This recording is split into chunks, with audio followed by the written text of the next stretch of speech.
So have any of you guys seen the clip from the podcast about with Christine Brennan? This book is going to be crazy. I mean this when I say this. This book is going to be absolutely... The WNBA believed they could keep their worst critic, yet they chose the incorrect battle when one legendary, a reporter, made the decision to write a tell-all book detailing the actual events that took place during Caitlin Clark's meteoric ascent to the league was now in a frenzy due to celebrity, startling disclosures regarding officiating, disputations, and drama behind the scenes. Ready to be sold, everything is about to alter what you believe ought to. Journalists who pose difficult questions are prohibited. Inquiries. So Christine Brennan and the WNBA tried to get Christine Brennan banned. And I mean this when I say this. Like, whatever your opinion on Christine Brennan is, it is not a positive thing if you are trying to get rid of probably the most impactful women's sports reporter in the history of women's sports. Like, there's not one reporter who has, even if you don't like Christine Brennan, even if you don't like some of the things, they cannot come for Christine Brennan. Like, it is a bad look. It is a bad look. It's like going for a freaking, if you're a critic, it's like, imagine if, I don't know, Bill Russell said something, rest in peace, Bill Russell. But imagine hypothetically if Bill Russell was alive and Bill Russell said something positive. Well, the WNBA took a big stride forward. Did they not see us at this moment? Let me be Crystal and Christine Brennan. It's obvious who we are discussing here. It's not just any blogger with a resentment. This is possibly the most prominent journalist for women's sports in.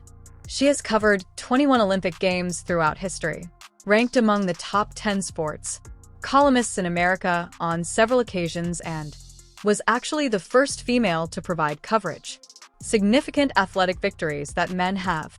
For decades, they were monopolized, and what did the WNBA Players Association has chosen to?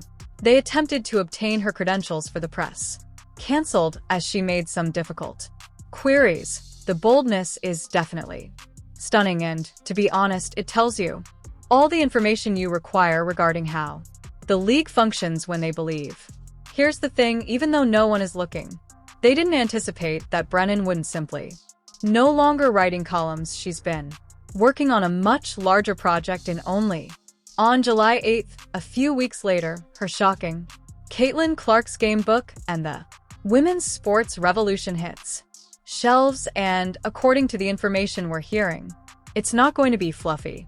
This celebrity biography will be an expose that reveals the truth about precisely what took place during Clark's the book description alone for the rookie season. The WNBA should be sweating profusely. Brennan promises to produce an intriguing, fresh information regarding Clark's Olympic rejection, USA basketball's safety concerns that resulted in charter flights around her, the absence of the WNBA for all players, getting ready for increased national examination, and alarming occurrences of resentment and envy as a white person. Player rose to the top of a I worked in radio, mostly in the Black League. Displays where viewers would chuckle at the women's college basketball and the WNBA. It's absurd to roll around on the ground. Ari Jack had never played in the WNBA, had never experienced a Habeck moment. Bill Russell of the Celtics, you know. Kareem's Lakers moment is good. So when discussing these intelligible connections, which is where it fails. Because when examining the WNBA, the level of curiosity was really low.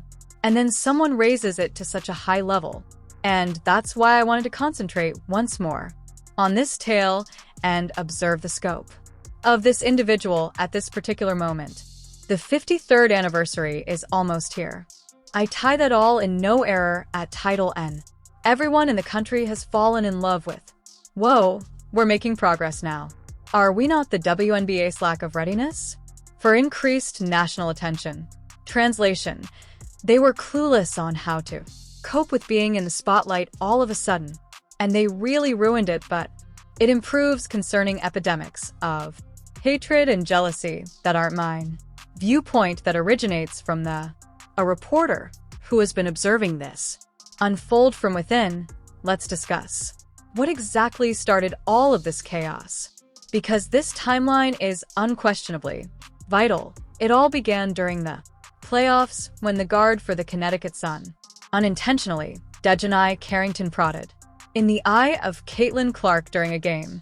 If you remove your capes for a brief second and examine this impartially from this vantage point, you can observe that DJ Carrington is not possible purposefully prodded the girl's eye. But whenever something occurs with Caitlin, Jason Whitlock, Clark, and detain the White Knights wish to file a complaint. In opposition to the envious Black Chinas, Clark eventually had a black eye, and naturally, people began discussing whether deliberate or not. Here's Brennan. This is where things get interesting. Following the advice of journalists, directly with Carrington when you went and somewhat slapped Caitlin, asking, "Did you plan on striking her in the eye?" According to Carrington, no, it was an accident. It's fair enough that she was attending the ball. Brennan, however, then inquired Carrington's teammates, and she would have. Later in the game, they laughed about it.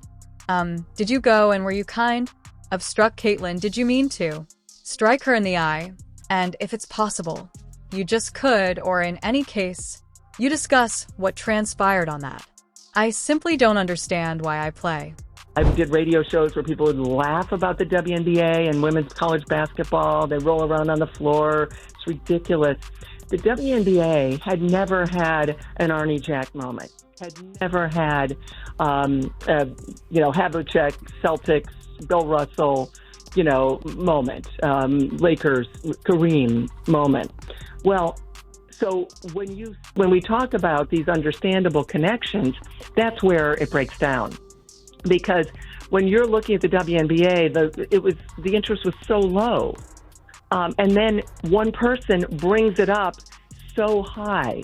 And that's why, again, I wanted to focus on this story and look at the magnitude of this one person at this one time. We're almost at the 53rd anniversary of Title IX. I tie that all in, no mistake at all. The nation has fallen in love with... Would want to strike someone in the eye. I don't even understand that yet. No, I was unaware that I had struck her. Well, I was attempting to make a play on the ball, and I suppose I did the same. Threw, and I struck her. So it's clear that never deliberate. That's not even comparable to the kind of player I am. Therefore, all right. Did you and Marina chuckle over? Later on, it appeared to be you there. They caught you later in the game. Guys giggling over it. No, I just said I hit her without even realizing it, so I am unable to chuckle at something that I did not understand what transpired with the rise in. At that point, the WNBA exploded. The players' associations. Collectively, they came up with what can only be classified as a hit composition, posing as a statement that calls Brennan disrespectful, incompetent, and requesting that her qualifications be naked. They said she had evident bias and hidden agendas, which is wealthy in light of all sports journalists. Whoever frequently covers a rhythm has connections and viewpoints that evolve throughout time. However, the following is utterly amusing regarding their grievance. They're upset over Brennan's composing a book about Clark, as though this is a little out of the ordinary for sports journalists. The number of books that have been written about LeBron James and Michael Jordan. It's practically standard. James Tom Brady. Practice for seasoned journalists to write books about important sports numbers, but it seems that when it comes to Caitlin Clark, all of a sudden, the union statement was so troublesome, excessively combative that even other reporters that aren't too fond of Brennan had to stand up for her due of what the Players Association of the WNBA was. In essence, is it so difficult to argue? It should be forbidden to ask questions if they could cause discomfort for players, which is crazy to consider this for a moment. MLB, NBA, or NFL, if a player receives participating in a contentious play. Reporters will inquire about it. Actually, that's what they do, but in the WNBA seems to be requesting a follow-up. Inquiries regarding whether gamers were able to. Something amusing is reason enough to obtain. Prohibited from providing complete coverage of the league. The level of hypocrisy is astounding.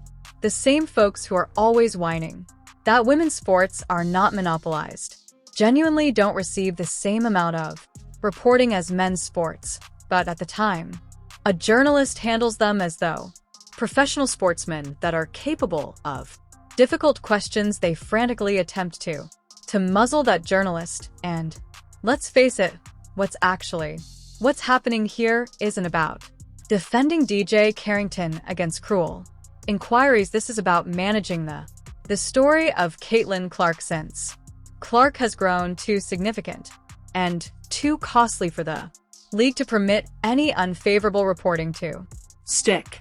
If you take off your capes for just a second and look at this objectively from this viewpoint right here, you'll see that there's no way DJ Carrington intentionally poked that girl in the eye.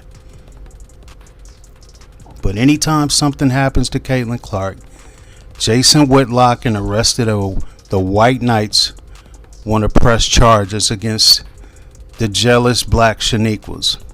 Is altering the league economy as a whole. There is no deception in the data during Clark's WNBA TV viewership for the first season grew by more than 400% in certain markets. Participation in the Indiana Fever games. Sales of products surged. Clark, through the roof, by himself. Increased awareness of women's.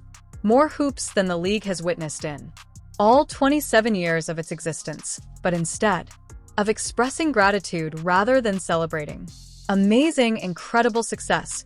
What did we observe? Players who are resentful and jealous, and coaches making disparaging remarks regarding Clark is receiving too much attention. Veterans expressing dissatisfaction about her being disregarded. The Olympic snub that was clearly motivated by petty politics visible to even casual fans. Christine Brennan was through it. They're recording everything now, where things start to get pretty intriguing, because a pattern is beginning to emerge. Many officiating issues that go way beyond a single contentious play. Only this. We experienced another occurrence last week where, during a game, Clark was struck in the face. This time, against the Connecticut Sun. JCS Sheldon was the one who contacted, taking a swipe at the ball, but Marina, the Sun's Mayberry, pushed Clark to the ground in what was obviously an inexpensive shot, and the actions of the officials. Mayberry was allowed to remain in the.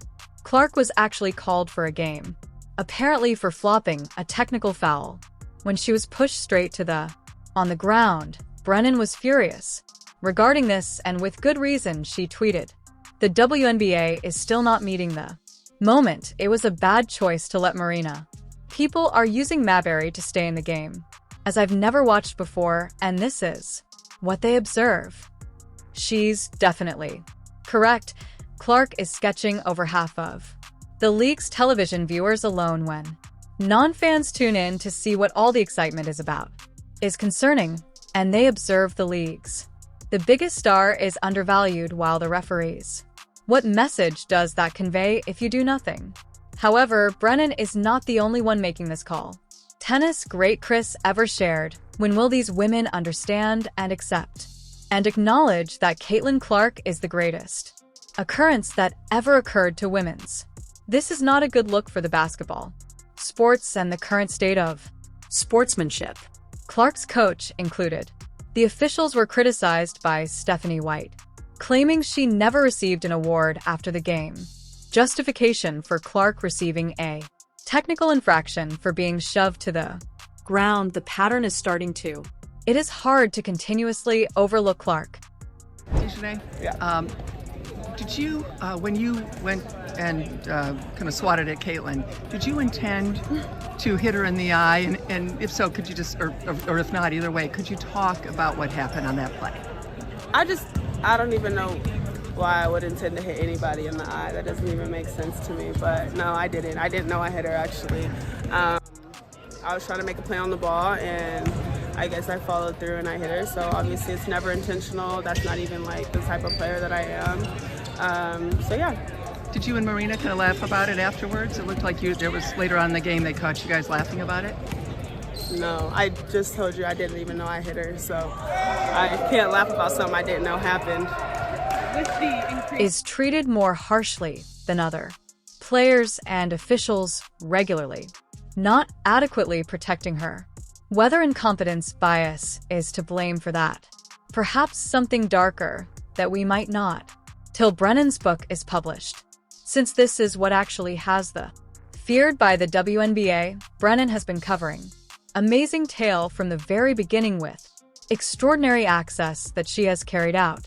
She has numerous of exclusive interviews, been recording behind the scenes, anything, including Clark, collaborating and responding to all inquiries. Brennan has requested a description of the book, mentions behind-the-scenes exclusive, discussing the league's shortcomings, discusses the safety issues surrounding her. This made charter flights available to everyone. What safety concerns do athletes have as they wait? Type of safety issues that call for a charter. Flights, which you don't have. Usually learn about professional sports. Leagues, followed by a line regarding the WNBA's inadequate readiness for increased national attention to this.